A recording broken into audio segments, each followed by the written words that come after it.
When it came to execution, they fumbled the bag as the old man was fast on his feet. Luckily, Akira had a fifth step on his mind. He shot through the tree to make lots of wood splinters, ammo for his buddy to use from above, and put down the bald samurai. Elsewhere, Queen B1 gets her neck snapped by a dying nun, but then stands up like nothing happened at all, just like a demon. As she is about to stab the fallen nun, the demon lady stops upon sensing the presence of the lovely Rin. The redhead hottie turns her hand into a blade and proceeds to fight with the chick. Although they both were on the same team, the girls were prepared to get rid of each other during the war and give the credit for the greens. With that being said, after some struggle, Rin uses her blood to put down the toys as well as turn the crazy chick into a shish kebab. Before restraining her with questionable handcuffs, she manifests from her power. Rin then makes a run for it toward a girl and stabs the cart she had, resulting in Demon Lady losing consciousness. Turns out, Queen Bee was a doll all along being controlled by a guy in the box, making this scene from earlier hella saws. And the girl's stuck with the box man, she can turn toys into the real thing, so they forced her to team up with the creep controlling the dolls. Rin explains she worked as a double agent to ensure her survival. If she kills a red general, the greens will say she was with them, and if the greens lose, she would kill the doll man since it was obvious he was going for her life. It's a win-win situation for her. Rin doesn't want any loose ends. Can we get an F in the comments for that unfortunate fictional soul?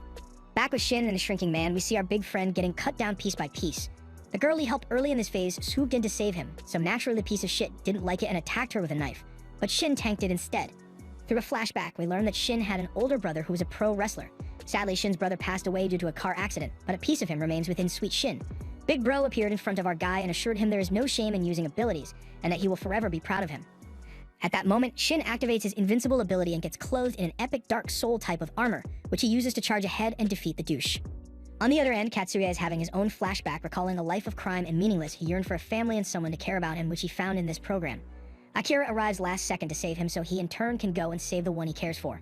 After some forth and back about their abilities, the old hip man tried to run down our boy, but it was ready for him and pulled the red samurai sword, making the former think of his comrade's ability, the only ability that can defeat him, resulting in his demise. Turns out, Akira made his bros and foes think he had the cannon ability at the start, but then he let a hint of truth slip so he could be more flexible moving on with his plans.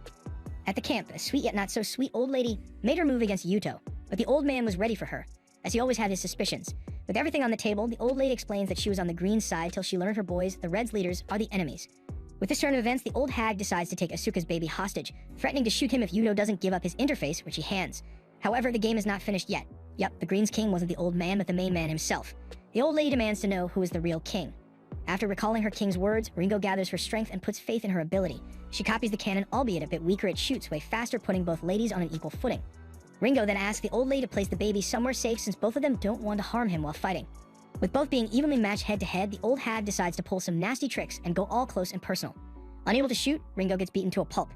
After the evil nanny goes over her sad past story, Ringo was like, fuck this shit. She shot at a nearby cliff, supposedly killing the baby, making the elderly lady freak out. Her new baby is gone, or so she thought. Ringo shot a similar looking area to make her confused. It was Shodi's real plan from the start. With no baby in hand and answers acquire the C-word, gives up her interface but not her scummy tactics. As she's about to reenact the biblical tale of Cain and Abel, Ringo spots the witch with her smartphone and buries her under the rubble. Back with number 2 and Akira informs his opponent he has him where he wants, but Messiah pulls an Uno reverse card and says, no fool, I'm in control. The guy showcases his superiority using his ability to control other players. In other words, Akira is facing a better version of his ability. Using the slingshot girl ability and other random guys, he makes new combos to fight with. Previously, Ringo explained that when the Reds capture new people, Hajime treats them harshly, then Messiah swoops in with a little hint of kindness. And as soon as the person feels safe thanks to Red number 2, his ability activities locking them in a debt situation where they become his slaves. Back to the present time as Messiah is about to order the last attack, Akira stops him by calling up the former dreams and goals of creating a kingdom. The main man continues to run his mouth buying a bit of time, but Messiah was also buying time waiting till Akira felt he was saved to lock in with his debt ability. That said, the debt is considered minor, so what he can do is only give a small order, which he does, preventing the Drip King from moving. Thanks to the spy from before, Messiah already knew Akira could use multiple powers, so when our boys teleported behind him, Messiah's slaves were waiting in the shadows to immediately restrain him. It all went according to the Four Eyes plan, just to force him to a position where he could shank him personally. But then, Akira pulls another reverse Uno card out of his ass. You see, Akira made him think he had the power, which made Akira think everything was going to plan, which made the other guy think it was according to his plan, but in reality, it was for Akira to activate his power. Make sense? Well, don't bother over it. What's important is that Akira made sure to defeat Messiah with Yuto's ability, a form of revenge for his fallen friend. In the end, the slaves were freed and Messiah was defeated while Akira stood tall with only his arm damaged, recoil from the negotiating ability. His stomach was, okay, thanks to a couple of stakes he hid under his shirt. Akira explains that during the 7-day truce, he was getting prepared for this war, First, he shapeshifted into a Red member and infiltrated into their ranks. Akira then put clues he wanted them to find and study the Red's abilities, as well as learned which slaves he might use against him and prepared his countermeasures accordingly. With number 2 conceding, this leaves number 1, and oh boy, that's one tough cookie to crack. Poor Kurosaki got his arm broken like a twig and then yeeted away. The man just can't catch a break. You know it's gonna be one hell of a boss fight when the big bad starts crying. We even got a flashback for his story and his defeated friend back when they were raised in the orphanage the old lady used to work in. Those painful memories fueled him to shatter Yuri's arm with a kick and stop the 10-second invincible Shin in his tracks. Oh, also during the flashbacks, we learned the boys wanted to make a kingdom after a fairy tale in a book, and when the caretaker stepped on that book and beat the living hell out of them, Hajime snapped and took his life, and ever since the big lug can't control his actions. Whenever he feels slightly angry or inconvenient, he becomes numb and enters this berserk mode. However, Yuri doesn't believe he's a monster as she sees her little girlfriend and herself in him. Hence, Yuri decides to knock some sense into him. Girlie first matches the big man's punch with her broken arm. She sacrifices it to shatter his.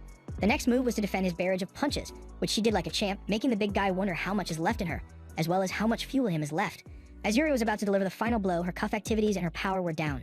Turns out, Messiah had one last trick up his sleeve. He used another player interface to make it look like he was out of the game and then used all his points to lock Yuri's ability before kicking the bucket. Upon hearing Mion's notification of what happened, Akira uses some of his points to broadcast a message asking Hajime to stop. In return, he will face him man-to-man, king to king. Realizing Messiah already died once the girl's ability was sealed, Hajime decided to face Akira and take revenge even though his friend would rather him win the game and build the kingdom they desired.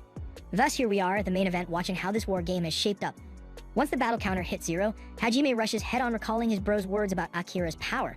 At that moment, the lad calls for Yuri to think of the new ability they came up with, a solid heavy one punch, strong enough to finish Hajime, who starts contemplating about his life, before realizing it wasn't about where they are at in their lives, but about the friend they made along the way. For real, those were his last words. After winning, Mion appears to give Akira one last task before giving him his prize and taking the injured to get some treatment. While washing by the river, Team Blue's leader congratulates Akira and tells him he has seen everything. Naturally, our boy starts calculating his answers and ways to get as much info as he can, but the blue lad shuts him down and raises his hand, telling him he has already seen this ability before. As soon as our boy thinks of the cannon, the lad shoots, injuring Akira, but not killing him. Omoto tells his new foe to pass a message to the cat girl and tell her he's going active again, and that he's coming to kill her, adding he will need his help to do so, before bidding him farewell till they meet in the 4th phase. Soon after the main man goes unconscious, Akira wakes up back in his room as if nothing happened. The lad goes with his day normally, but then he meets with the best girl, confirming it wasn't a dream at all.